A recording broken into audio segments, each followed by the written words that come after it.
So I went into my dietetic internship almost 10 years ago today. And what I thought I would be practicing in nutrition is so much different than what I actually practice now.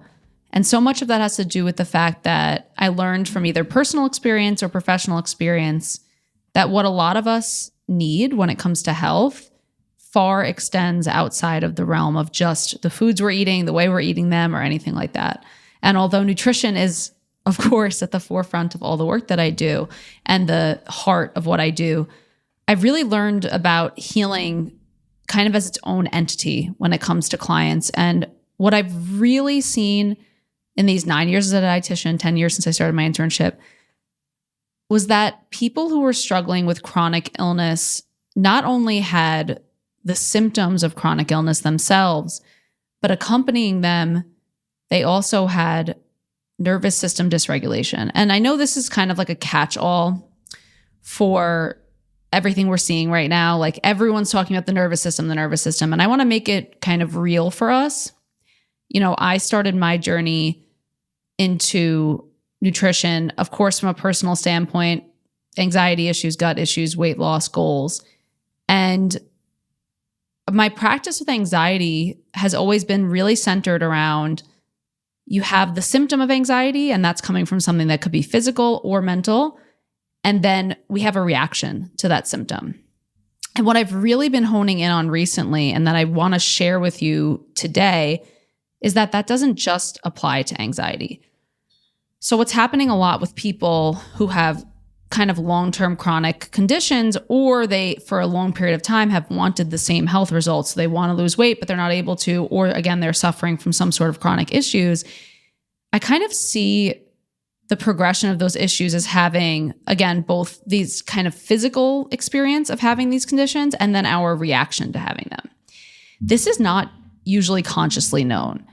So I'm going to just kind of walk you through an example of what this looks like. In the last episode, we talked about bloating and how bloating is kind of the symptom that we have. And then we react to that symptom and we say, oh my gosh, I can't believe I'm so uncomfortable.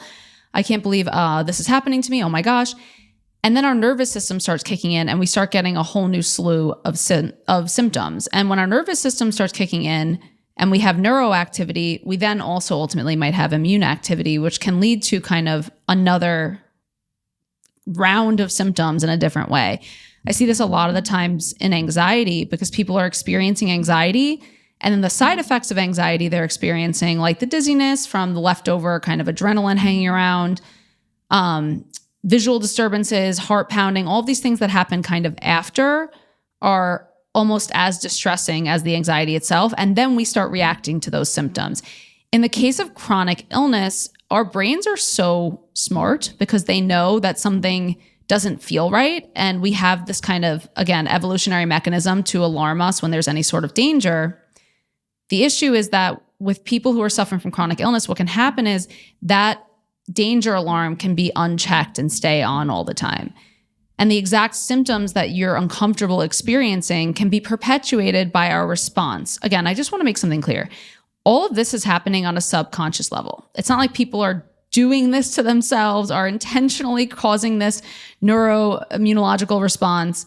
Most people are doing every single thing they can to feel better. And when it comes to chronic illness, we have to start looking at not only the conditions and the pain and the discomfort themselves, but how we react to those symptoms. And I think probably the most important piece of healing that needs to happen is actually not in those physical symptoms. It's not about chasing those supplements. It's not about any of that. It's about accepting and tolerating what discomfort we can and changing things when we can. Our inclination is always to jump to change an uncomfortable symptom or to suppress it in whatever way we can. But if we kind of can listen to what the body is giving us in that moment, and in whatever way possible, tolerate or ride out kind of those uncomfortable sensations, that secondary reaction response, that limbic system involvement, when your amygdala starts getting involved, can really be reduced. And that can lead to less symptoms ultimately, which is really, really important for people to hear. So it's like what we kind of deal with now, we don't have to deal with later almost. It's really hard when you're experiencing chronic illness, though. This is all like an easier said than done kind of conversation because, again, our body has evidence. Let's say in the case of someone who's chronically has gut issues. If you've had chronic gut issues for 20 years, there's no reason your brain will believe you that you're going to heal, right? I'm laughing at that because it's like there's no evidence that your brain is going to say, oh, of course I'm going to get better. I've gotten better before. So when it comes to chronic illness, you almost have to be bold and you almost have to be what might feel like a little bit fake hopey or, give yourself some false positivity or might feel like toxic positivity because the belief itself that healing is possible actually shifts the activity of that fear response, shifts that activity of your kind of nervous system reactivity, right? So it's just as important to kind of initiate with the belief that I may feel this way today, but I might not feel this way tomorrow, as it is to take your supplements or do anything else.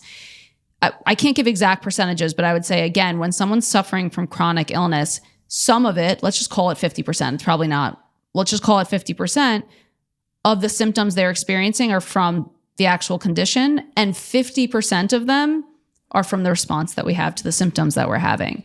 So if you can, in the moment you're having symptoms, immediately call it out and say, hey, I'm having this symptom. I really don't like it. Pause. And then tell yourself this symptom is temporary. I'm just experiencing this now. And what can I learn from this symptom? That can already set you on a different trajectory. And there are more formal programs for you to do this. Like I really like the Gupta program. I can put a link to their stuff. Actually, cut that out. I'm not going to put that. Cut that whole 2 sentences out, please, whoever's editing this. There are formal programs for you to do limbic system retraining also. This podcast is never medical or nutrition advice. I want you guys to just understand on this really high level what power you have and what say you have in your healing. Another conversation I want to open up around this is that we go to doctors or we go to nutritionists and we want to outsource our healing capacity to them. And we say, please do this for me, make me heal. And it's so important to understand that the harsh reality is that no one, short of someone doing a surgery to fix something, no one can make us heal besides ourselves. So we have to have agency and we have to have the knowingness and the power to know that some of what we can do comes down just to us. The supplements are great. The foods we're eating are great. But healing, the actual act of healing, it comes from a deeply, a deep place of responsibility on self. And that stinks. So I'm sorry to say that. I wish I could tell you that, and I certainly for my clients wish that I could just have them come to me and I could instantly take all of their pain away. But a lot of the journey that I have with my clients is actually granting and their power back to themselves and saying, please take this back. So when a symptom comes up for my clients, I'm always exploring with them. We can sometimes come up with explanations, but the more important thing is that they always know that they are in control and that they are the one who has the ability to make impact and make moves. Healers are amazing. Practitioners are amazing. I am one. I love it. I love what I do more than anything in the world. But the power to heal actually has to come from you. And once we know we have that power, I know that attached to that power can be a lot of responsibility, but I just really want you to feel the positivity of that power, that what we do with our minds and what we do with our actions can tangibly change our path of healing. That's such an awesome thing. And sometimes it takes just an amount of belief, and sometimes it takes really structured and specific, retraining programs to help us do that on a conscious or, subconscious level. What happens when someone has chronic illness for a long period of time, generally it compounds over time, is that they may start becoming really hypervigilant around their symptoms. And this is something that's why working with a practitioner is so amazing, is because, again, oh, I'm bloated. This means this. I may have eaten this food that led to this thing. And what our brain is really trying to do in those moments is search for answers to the problem. Our smart, beautiful, brilliant brains are trying to search for answers. Why did this happen? How can I prevent this from happening again? And where the shift, I think, needs to happen for people is when you start to hear yourself being hypervigilant around your symptoms, saying, oh, I can't do this. I shouldn't have done that. I ate this food and it caused this. I'm allergic to this food. I've been taught, is to just sit in whatever that symptom is and allow your body to talk to you. Allow your body to tell you what's going on. The thoughts are the response. The thoughts are that nervous system response I was telling you about. So we want to find the answers to when we're having chronic symptoms in words, in action. But oftentimes the answer to those symptoms is going to come in peace and solace and surrender. I don't know what other word to say. Now, I want you to understand, if you're having any sort of medical emergency, I do not want you to listen to the words of this podcast. I want you to go get help for that medical emergency. If this is something, again, that's chronic, something you've experienced before, and you feel like this is your jurisdiction completely if you get medical care, but it's something you are planning already to experience at home without the help of a medical professional, that is the advice here, or not the advice, the exploration here. So we, again, as we continue to get sicker and sicker over time, our brain is constantly searching for signals of unsafety. And another thing that's really important in the kind of practice of healing is constantly trying to give yourself signals of safety.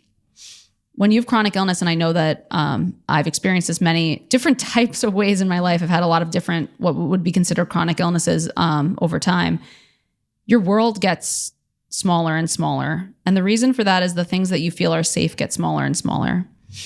And I know a lot of advice around chronic illness is to set really strong boundaries and not push yourself. And let me tell you, that is good advice and really important. But the other piece of this is that, as you know, Dr. Kochko in season 1 told us, our nervous system learns by example.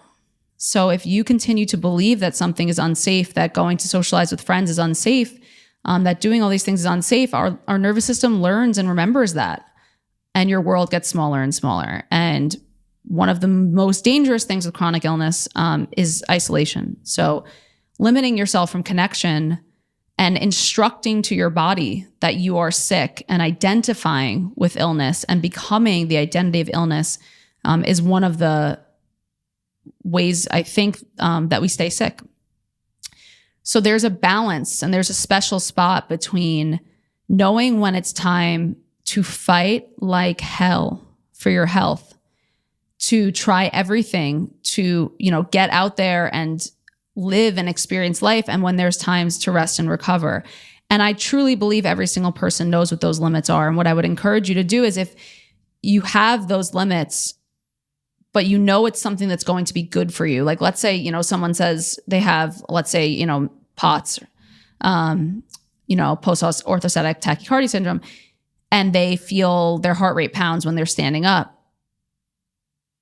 They are afraid to exercise, but they know exercise and reconditioning is essential for the condition. What I would say is, think about what 10% of a challenge looks like, what 10% of a little bit unsafe looks like, and go to that line. So that might be for someone with POTS, starting walking around their home. And then it might be in 2 weeks, doing some gentle outside walking. And it might be in a month doing a little bit more of that. Truly and honestly inventory how much you've closed in because of chronic illness, how much of your life you've catered to chronic illness. Understand what are your true limitations and what are your fears. Inventory yourself and your health. And I think have a blind belief that where you are is not forever, and where you are things even in the slightest way can get better, because I promise you, if there's some nervous system involvement in chronic illness, which it wouldn't even make sense if you had a chronic longstanding illness and you didn't have nervous system involvement, it would be like that would mean your body's not reacting to your environment and not instructing you on what's safe. So it's almost inevitable. If there's any nervous system involvement, you can at least get relief from those symptoms by slowly extending what feels safe to you, slowly reintroducing things that make you feel like you, and taking back what you feel like chronic illness has taken from you in whatever way possible. I am not saying that you can fix any of the problems that are happening in your body in an instant. Quite the opposite. I'm saying that where you are right now is not where you are forever.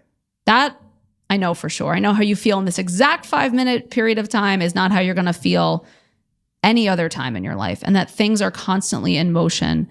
And that's another really big piece of kind of this practice of healing that I want to talk about, is having our bodies be in motion. And I mean that our energetic bodies, our spiritual bodies, and our physical bodies be in motion. I think that is so important.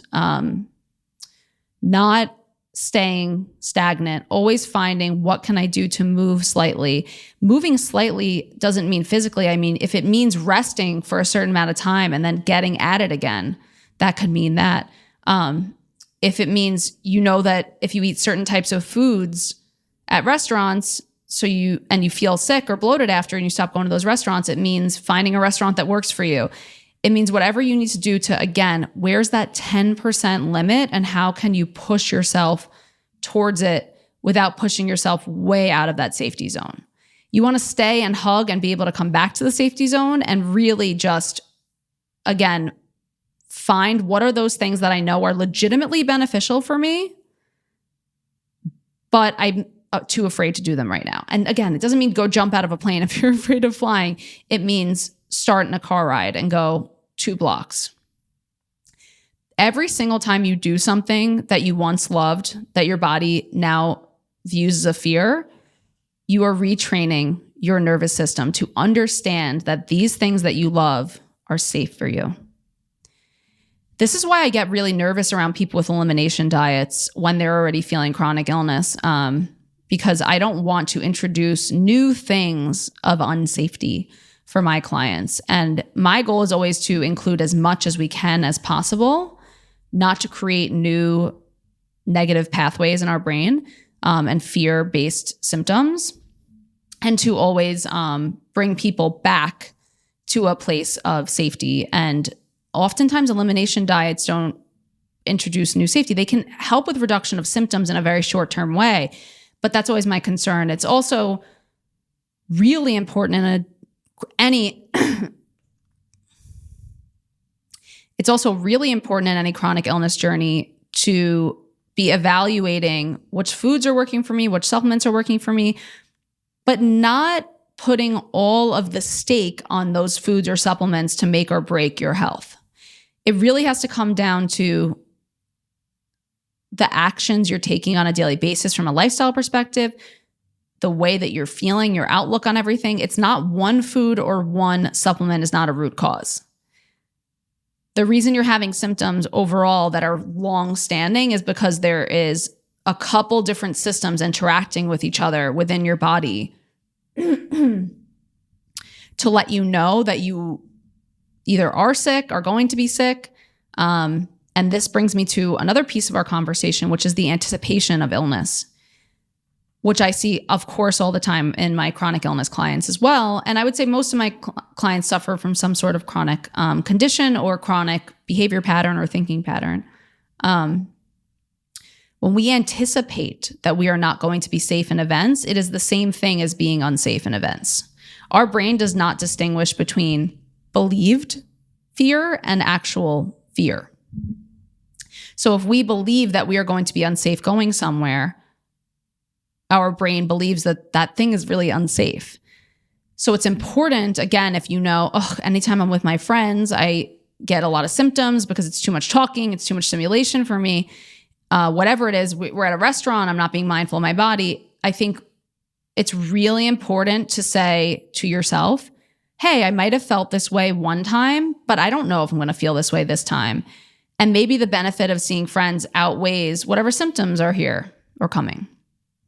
And I also want you to really say to yourself, whatever symptoms come up, I've probably already experienced them for years already. I'll know what to do when they come up. And if you don't know what to do when symptoms come up, the first thing I tell you to do is check in with yourself and just breathe into them and laugh them off as much as you can. Anytime a symptom comes up, you have the same formula. Again, there are more structured programs for this because a lot of this is like, you're getting this from a podcast, which is a very, very high level. There's many different limbic training programs you can do, limbic system retraining programs you can do to learn how to retrain your unconscious. But we can influence our subconscious and conscious brains through breath work. We can influence it through doing anything that makes us feel safe. And remember, if you go to an event and you feel good and you didn't know you were going to feel good, your brain just learned this event is safe. A lot of chronic illness really comes down to this concept of safety, anticipation, hypervigilance, and doing things that feel a little bit uncomfortable, tolerating them and recovering from them. That's what's so important. What I would also have you do is start to kind of write a list of what things feel unsafe, what things feel really safe. To just, again, I always use this word inventory, just inventory where you're at right now. It's funny, a lot of the symptoms we experience, like we now know that pain even is something that's experienced not only, again, in its physical form, but it is an emotional response as well. So what I'm saying in this episode is, again, you may not have the power to control or change every symptom, but you do have the power to change your reactions to them. That might not come, again, in an instant, but ultimately it is something that absolutely can be retrained. It's absolutely something that can change. And the tiniest little breath work and the tiniest little mindset shift can set you down a completely different path. Anticipate that you are going to heal. I have full faith that you are so powerful beyond any measure you can understand. And I have so much faith that even just listening to yourself, even just anticipating health, picturing yourself healthy can influence how you feel. Influence the pathway that your body goes down. Because remember, our body perceives safety as much as it experiences safety. So if we can perceive safety and create a perception of safety, that in and of itself can lead us down a different path. So when it comes to these social events or comes to doing things, think about what feels unsafe and think about what the benefits of the actual activity are, not only to like your physical self, but to returning home to your body. So much of chronic illness comes down to feeling like our bodies are betraying us and feeling like we live in bodies we don't understand and that they become our identity and we become the chronic illnesses we have. And this is one of my biggest issues with kind of the Western model is that we slap diagnoses on people and those diagnoses are supposed to be lifelong and they're just on your chart forever. You are not anxiety. You are not, hi, I have anxiety in my chart. I am anxious person. It's a symptom and an experience that you're having, especially with those conditions that are clusters of symptoms, right? Like IBS or anxiety, even something like PCOS, POTS. Again, these are clusters of different symptoms you're experiencing. While they are diagnostic from a Western standpoint, from a modern medicine standpoint, and we need diagnoses, it's actually very helpful for us to categorize what people are going through so we can prescribe treatment plans for precision medicine. It makes total sense. But we need to de-identify being chronically ill. We need that to not be who we are. So I'm a person, this is totally just personal, but I'm going to say person like 20 times in the sentence. I'm a human who needs to go to sleep early. And I've talked about this in other episodes, but I go to sleep by like 8 or 9 p.m. And if I don't, I'm going to be up a really long time. I kind of get that. I'm that second wind kind of person where if I am not asleep by that time, I'm going to probably be up the entire night. It's just my circadian rhythm, my cortisol pattern.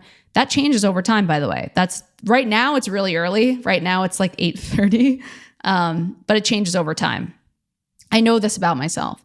So if I want to go to a birthday party or something for a friend and I want to be there and they're, normal 30-year-old people who are out late, I'm just going to know that I'm not going to sleep that night. And I'm not going to get scared when I can't sleep that night. I'm just going to say, you know what? This is probably going to happen. I'm not sleeping tonight. Okay. I'm not changing the fact that my body's probably going to stay awake. I'm changing my reaction to that fact. And that changes my experience of going out. Because instead of saying, no, I'm a person who has to be home by this time or I'm not going to sleep, I say, all right, well, I guess I'm not going to sleep. I'm going to take a break.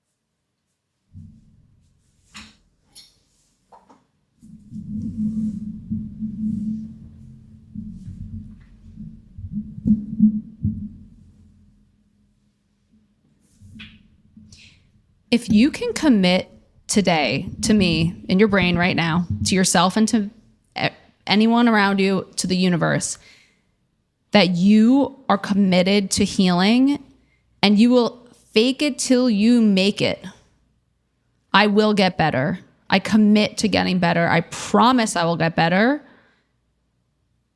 You will notice changes. If you can make that commitment, and you can keep sticking to listening to your body, reacting with peace when possible with your body, and changing this idea that you will never heal, that you will never get better, nothing's ever going to work for me, no practitioner is going to work for me, I can't do anything myself, I'm hopeless, there's nothing that can happen. If we can shift that just into, I don't know how I'm getting there, but I'm getting there. Right now, things are going to change for you. Just in that. It sounds silly. It sounds manifesty. It sounds hyper spiritual. But if we can say that, I'm telling you, your brain is listening to you, and your brain just learned what path we're going down. And now your brain can rest easier knowing, oh, we're safe, and doesn't need to send those fear signals and those safety signals can start coming out. If we can stop saying, I'm a chronically ill person, I'm this person who can't, and start saying, I'm whatever your name is, I'm Michelle, I'm whoever you are, that's who I am, things are going to start changing. This is a really interesting conversation when it comes to weight loss. I don't consider quote unquote obesity a chronic illness. I consider it a chronic symptom for some people, weight gain. But when I lost weight a long time ago, a lot of what confused me and my body was how I was going to be perceived differently when I healed. And I know with weight loss specifically, there was a lot of fears because it makes you quite vulnerable, right? Like it makes people notice you more. The act of weight loss itself, a shifting body is a body that people notice, right? So if you're losing weight, people are paying more attention to you just because they all want to know what the secret to weight loss is or whatever that is too. It's just something noticeable on a physical plane. But I think that for myself, I was really concerned about what it would feel like to be myself without the weight. I was nervous to know how I would interact differently with the world, knowing that I really had this question. I mean, I was young when I lost weight, but I was like, am I still going to be funny? Like, am I still going to be Michelle Shapiro? Am I still going to be, the way that people feel about me? Is that going to be the same? I think that happens with chronic illness too. Like, how scary would it be if you could live freely from symptoms. Like that's so different. And in a lot of ways, our chronic illness protects us from a lot of uncomfortable social things, a lot of uncomfortable boundary setting that we don't want to do. And with chronic illness, especially, what ends up happening over time is that people feel, again, these identity attachments with it, and then also feel a lot of exhaustion and decision fatigue. Should I do this? Should I not do this? Is this going to be okay? And can I eat this food? What can I do? And those thoughts are so rampant in our head all the time. I think that another kind of recommendation I have around people who are struggling with chronic illness is to just limit decisions as much as you can. So if something costs a little more and you're able to do it, like, and you want to get a meal delivery service that just feels safe instead of cooking for yourself, great. If there's any way you can, and that's, again, that is a huge luxury and privilege. So I don't want to say that's accessible for everyone, because absolutely not. But anything we can do to limit the amount of intense decisions we have to make is so helpful. And this is, in my practice, a big thing that myself and Nikki, my amazing staff dietitian do is I'm like, if you tell someone to take a supplement, Nikki, you need to tell them exactly what time to take it. If I give my client a recommendation, I now give a schedule with every single one of my clients. And I say, here's what we're doing from start of the day to the end. Sometimes the greatest gift we can give ourselves is just limiting the amount of decisions we have to make, especially because by the time you are experiencing chronic symptoms, you are constantly problem solving. You are constantly not only trying to fix a problem, but you're trying to find out the root of the problem. And an easy way to reduce decision fatigue is to inventory where you are and ask yourself, okay, where am I going? And what, honestly, because we actually know this, do I need to get there? And just make things as easy as possible for yourself. There's no shortcut I don't love. There's no hack I don't love. Anything you need to do to make yourself feel better that's not harmful to you at the same time, to make things easier for yourself, is a win. Understand that if your brain is exhausted too, if you're experiencing symptoms, again, that these symptoms, exhaustion is not going to kill you, right? Bloating, not going to kill you. Feels like it, hate it, don't want it for yourself. I totally understand. But it is not ultimately going to kill you. It just feels bad. When those symptoms come up, again, the first thing I want you to do is just name them. Oh, I notice I feel this way. You can also assign a color to them. I like to do that with my clients. So like if your gut is feeling like icky, I'm like, what color does it feel? It feels red. Let's not do anything that's too spicy or hot right now. It's feeling red. Ugh. How do I get rid of that redness? What do I do for that? Maybe I can massage it. Ooh, no, it's too tender. Could I walk around and kind of disperse it a little? Maybe that'll help. Could I drink some cold water? Maybe that'll help. Inventory your health. Inventory your lifestyle. Understand not only what you're doing, but what you're feeling without reacting. This is the most important piece of the whole episode. Get data without reacting. Great, this is what my weight is. Hate that, got it. No reaction. Okay, every single time when I stand up, my heart rate jumps up to, again, in the case of POTS, my heart jumps up to 130. Okay, great. That's what's happening right now. When you're doing anything for chronic illness, I want you not to focus on getting to the outcome. I want you to dream of the outcome. I want you to feel what it's going to feel like when you're there, because you're gonna go there. But I want you to focus much more, that's a feeling perspective, from a logic perspective. I want you to just focus on the actions you're taking, not the outcomes. We can't attach to the outcomes, because then if we don't hit it, we get upset. We can acknowledge when we're feeling better. We can say, oh man, I just socialized for so long and I actually didn't feel like crap. I ate in this restaurant. I actually didn't feel bad at all. I felt really good after. We should celebrate those moments. That's essential, because you're telling your nervous system again, oh my God, we just did this and it was okay. I love it. And those things become better and better. Again, if there's something like you can't if you need to wear glasses or something, let's say you have a chronic vision condition, right? You need to wear glasses. What I'm not saying is all of this is going to heal the chronic vision issue. But what I am saying is it can alleviate the discomfort of experiencing it and the reaction we have to experiencing it. And we have to celebrate those wins, but we can only be responsible for the actions we take. We can't be responsible for the outcomes. And if you notice, after a long period of time of being hopeful, of slowly titrating the things that make you feel good, slowly becoming safer in your environment, slowly introducing safety in every single way, if we keep doing that and we notice things aren't getting so much better, I would be surprised if they didn't get some way better, honestly, then we can start to say, okay, I at least feel better enough to explore new ways to heal. By the time clients come to me, they're so exhausted from healing. They're so exhausted from trying to heal. And a lot of that does come down to that nervous system piece. A lot of that comes down to the lifestyle stuff. But if you're at that point, again, we have to know when it's time to fight like hell, and we have to know when it's time to surrender. Those can happen at the same time, actually. We need to know when it's time to accept symptoms. And then when we've built up enough strength and resilience and reserve, when it's time to get back in the game and fight, it's really important for you to know you're the only person who can discern that.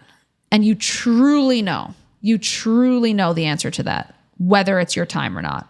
Another piece of this conversation I want to have is feeling the experience of unfairness when it comes to chronic conditions, feeling the experience of why is this happening to me? And again, any thoughts that we have are not always true or helpful. We have a lot of neurological firings. I think it's like 20,000 thoughts or something throughout the day. And when we feel like we're putting too much weight on what our illness has taken from us, or what our anxiety has taken from us, what our any symptom has taken from us, we lose sight, of course, of our blessings, and we lose sight of the positive things in our lives. But what I don't really want anyone to do when they're experiencing these symptoms is to say, you know, this feels really unfair and it feels really horrible and I can't believe this is happening to me, but I have a nice parents and I have a nice partner. No, that's dismissing how you're feeling.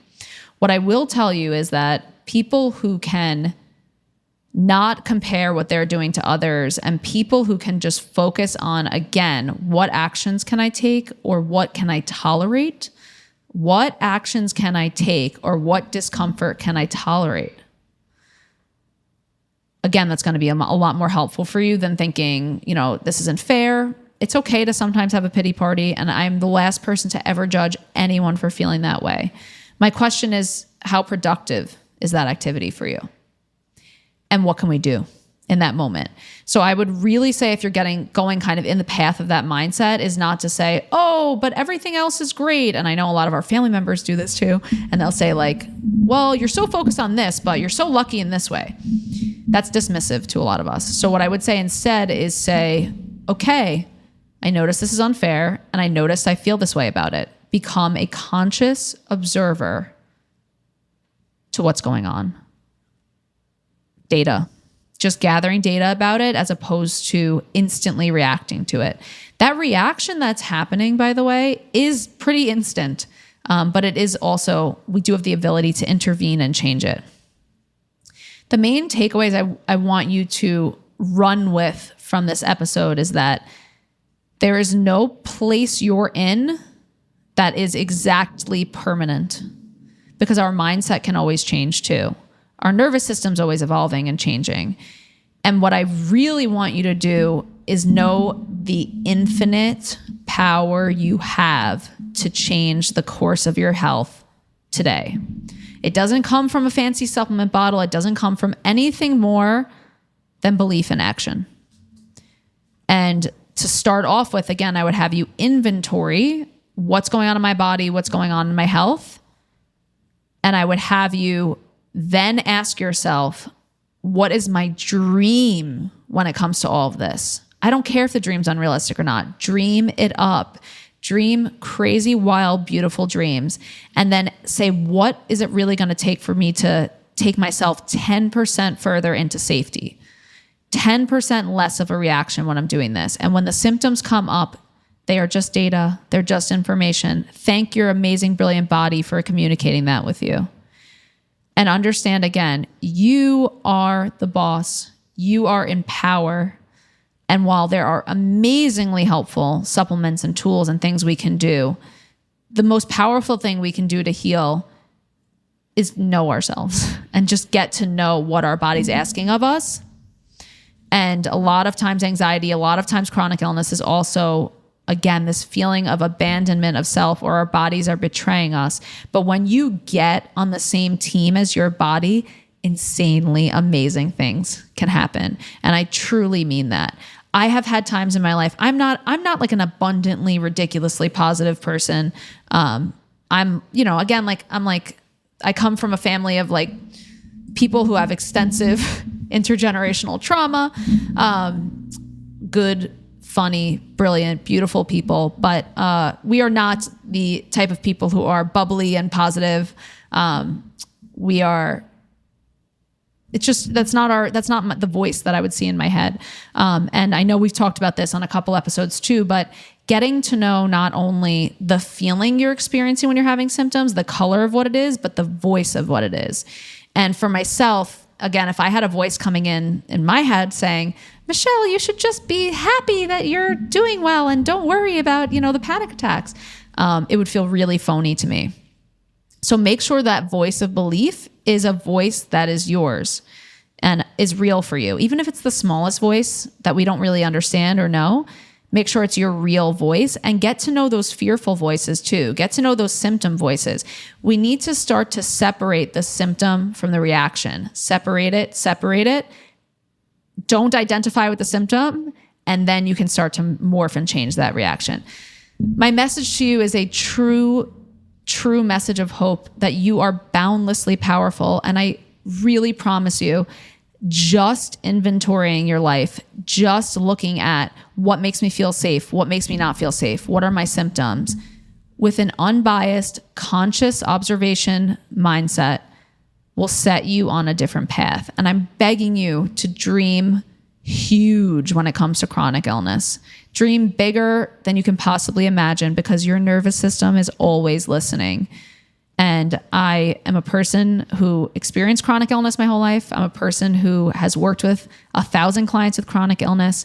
And I will tell you that the most important piece of healing is going to come down to you knowing yourself and you owning that unbelievable power you have. I know you can heal. I don't know what that's going to look like. I don't know what the outcome of that is, but I know that in every single day, in every single way, you can get a little tiny bit better and better. Cheers to your healing. Let's do this.